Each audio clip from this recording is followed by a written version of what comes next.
Yes, guys, welcome back to the Irish Hotspur with your boy Big Dave, bringing you your predicted lineup as Tottenham host Newcastle tomorrow in the race for Champions League football at 4:30 p.m.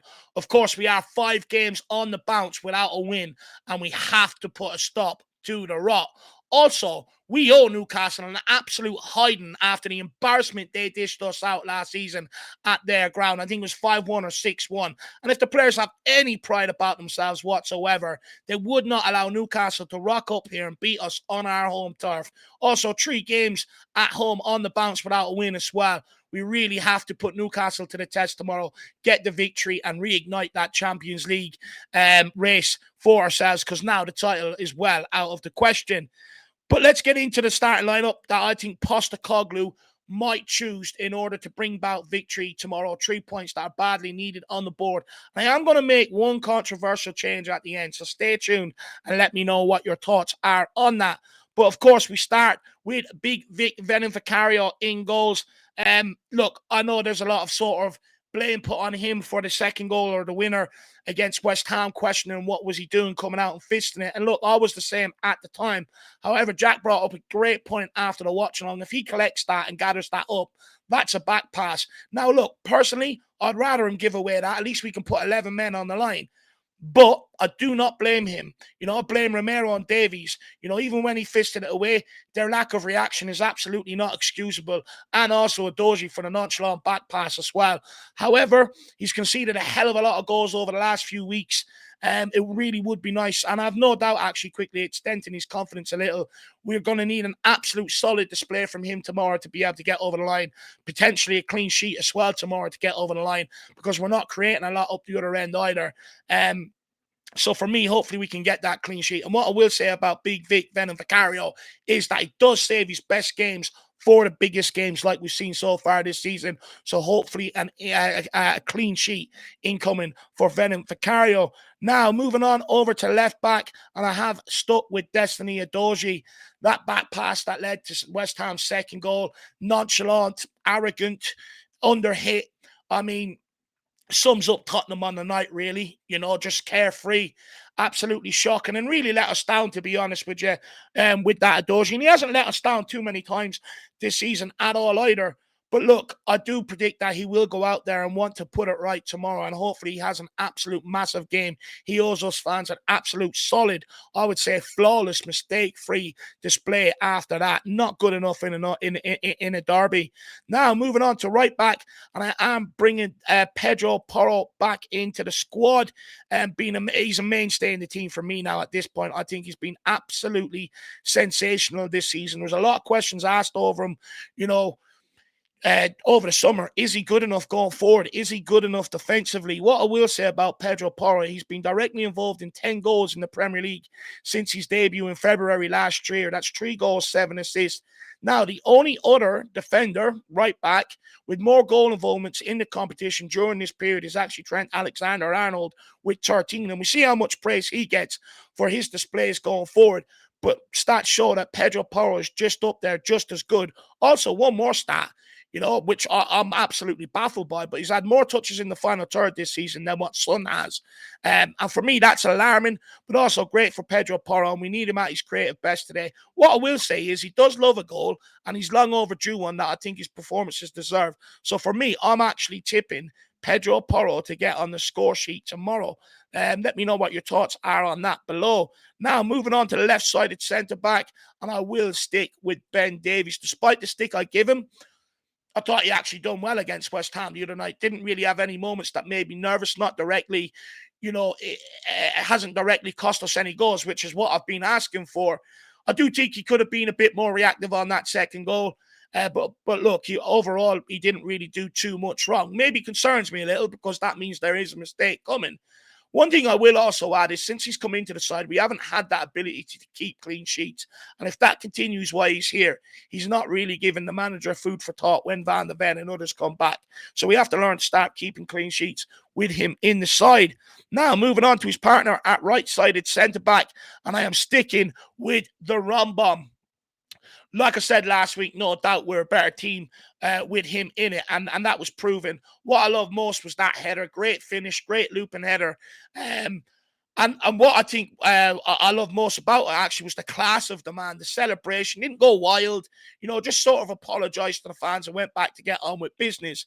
However, I do think West Ham's first goal, just a simple long ball to Jared Bowen. He got bullied off the ball, which ultimately led to that goal, which led to the ricochet. Needs to be doing better. Second goal, could have reacted a lot more. Look, with Ben Davies, I kind of expected not to react, but with Romero, I do. So it needs to be better. What I will say is I do think there's a direct correlation with the amount of possession we had in that game, especially in the first half, with him coming back into the side. As you can see, it's just effortless being able to, you know, progress the ball from the back, which is the way Postecoglou wants to play, into the midfield, into the forward line. So, not only do we need him defensively, but he also shows how good he is on the ball and didn't have any problems with progressing that ball out from the back line whatsoever. Now, moving into midfield, and I'm going to stick with a player I'm very, very unhappy with at the moment, and that is Yves Bissouma.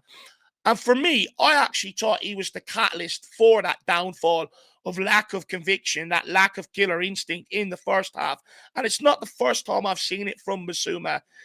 And what I mean by that is when we sort of winning in games, he tends to take his foot off the gas, start doing little 5-yard passes, thinking it's so easy. And the reason why I put a lot of the blame on him is because he's the tempo setter in this squad. And one thing no one can argue with me about is when you go back to the start of the season, look at the conviction he had to go and make a difference in games, go and be that difference maker, driving at players, taking them on, making dazzling runs into the box with the ball at his feet. When was the last time we've seen that? We haven't. Now he just picks up the ball and moves it 5 yards here and there. Not good enough for me, Bissouma. And I want a much better performance from him. I want to see him grab the game by the scruff of the neck and really take it to teams. He has that ability. And for me, I was really let down by him. And it's not the first time, like I said, I've seen that from him this season where he takes his foot off the gas and just starts popping around 5 yards between players when there's no pressure on them. Nowhere near good enough. And that actually, and to prove my point, go back to the Liverpool game. We're chasing them with 9 men. He's slowing it down, doing the exact same thing. Postecoglou hauled him off and brought on Højbjerg. And Højbjerg started progressing the ball a lot more quicker. And that's ultimately what led to that winner. So with Yves Bissouma, I don't know what's going on with him right now, but he needs to get back to the player he was at the start of the season, where he's sort of dictating games and how Tottenham go about it. Lately, he's taken his foot off the gas, and it's nowhere near good enough. Now, moving on to the right side of midfield, last week, I did say Pierre-Emile Højbjerg deserves to keep his place in the team. However, I thought first half, Højbjerg was good, bar the insane Street Fighter movie done at the beginning of the game where he sort of had a big air kick. But the second half, he's sort of really dropped off. And in that final third, Højbjerg's a good passer from the ball with deep. But if you're looking at him getting up and trying to create stuff, he's not that sort of guy. And for me, I don't think Postecoglou will start him again today. I think he'll actually go with Papamatta Sarr. Now, for me, I think this player coming back is absolutely crucial. And the reason why I say that is with Papamatta Sarr, he has a lot of energy in and around that midfield, and he actually breaks up a lot of play.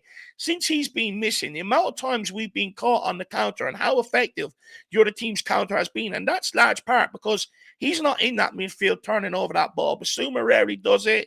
Whoever plays in the number 10 rarely does it as well, or that number 8 creative midfielder, whatever you want to call it, rarely does it. And with Sarr out of the team, we haven't had anybody in the team that's been able to do that consistently the way he does also. Look at the cover he gives Porro down that side as well. So for me, he's absolutely key to come back in here and help try and stop us being so vulnerable on the counter-attack, because one thing we do miss is him breaking up. But I'd also add, the last few weeks, how many midfielders have we seen make late runs into the box and none of our midfielders tracking them?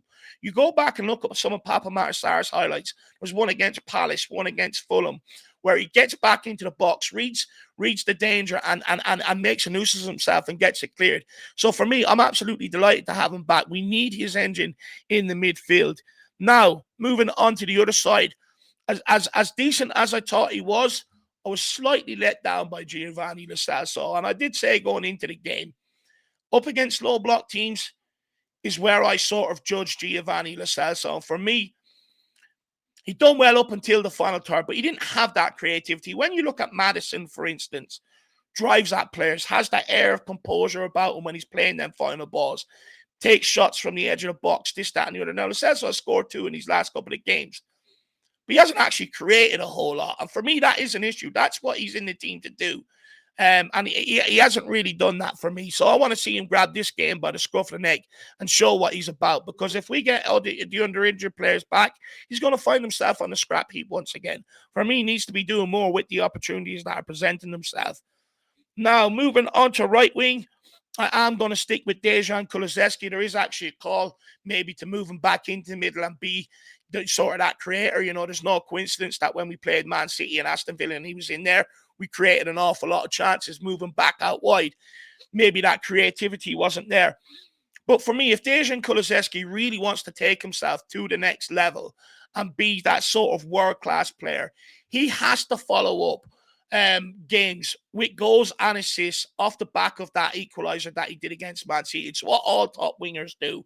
And he just failed to do that for me. Look, I get we've got problems in the forward area, and I'm going to get onto that now in a minute in terms of that presence in the box. That's someone to aim at. When he had Kane there, he looked hell of a lot of a better player. Which Son, you know, and the same coming from the other side. When both wingers are facing the same problem, it shows that the problem for me is in the middle. But however, Kulusevski has the ability to really become one of them top-class players, really become one of the leaders in this side, taking the game to the opposition at every opportunity. His dribbling last week was crap. I think he completed less than 30% of them. Jules as well, I think he completed less than 30% of them. Not good enough. And I want to see a much better performance from him. I want to see him really step up and become a leader in this team. Now, moving on to left wing, and here's where probably the controversy starts. But hear me out, and please let me know your opinion on it below in the comment section. It really is valued. Now, moving on to left wing, and I have gone with Son Heung-min. For me, although I think he's done a good job filling in down the middle, 8-9 goals this season proves that point. There are a hell of a lot of games where he's also gone missing down the middle. And, everyone's looking at our wingers going, they're not being creative enough. They're constantly cutting back inside. But answer yourself the question, why? With Son, he's done a great job down the middle. However, he doesn't have that natural movement of a striker against teams that play low block. When the players are in crossing positions, he doesn't make them initial movements to be able to give them an option to put the ball in. The midfielders running on, they don't have that presence that they can play off of coming through the middle either. And for me, it's an absolute huge problem. And for me, our biggest problem, I tried to highlight it in the summer, even if you wanted to sell Kane, you should have asked that we replace them adequately, because we do need that presence. And we're paying the price for it now. I hate to say it. And I think we're only seeing 50% of Son when he's playing through the middle as well. With Son, we know what he has to offer. He can score 8-9 goals, as proven already, off the left-hand side. So for me, I want him back there. He'll bring creativity. He knows how to cross a ball, can cut in. He can take shots. He's a threat from outside the box as well, and also has the ability to be able to dribble at players and take them on. When he plays through the middle, a lot of that is restricted from him, and I don't think he has the natural movement of a striker. So it sort of hinders his ability or his talent, in my opinion. So for me, I want to try a little bit something different going into this game against Newcastle, and I want to move him back onto the left-hand side. Now, my last call, probably the most controversial of the evening, is I'm going to put Richarlison back in up front. Again, hear me out on this and let me know your thoughts in the comment section below. But like I alluded to with Son, right? We don't have that presence in the box. Someone that the wingers can aim crosses in for, or even someone that's making a run where they can put the ball in towards the near post, etc. For that striker. Anytime they do get into them positions, where's Sonny? Where is that movement? It's not there.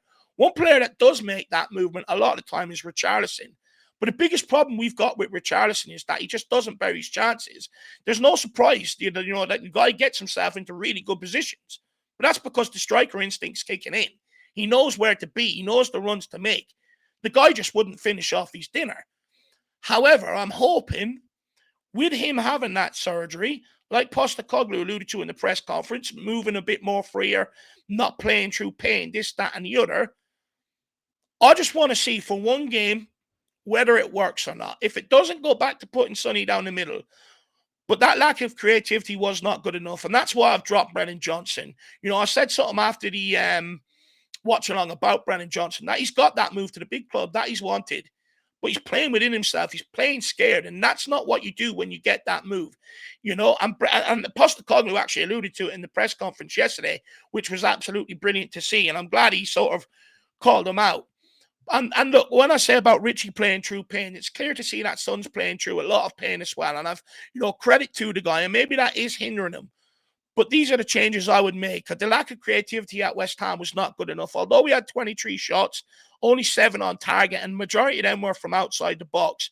But let's be brutally honest about it. We didn't really create any clear-cut chances. And there's been a common theme this season with the wingers and the midfielders not being able to find that penetrating pass through the middle against teams that sit low block against us and stuff like that. So for me, these are the changes I would make just for today's game to see how it would go and see if we can do anything different. There's no point in persisting with Kulu down the right, Johnson down the left, and Son through the middle. It does not work, and it needs to be changed up. They're the changes I would make. Please let me know in the comments below what changes you would make. Do you agree with my change here?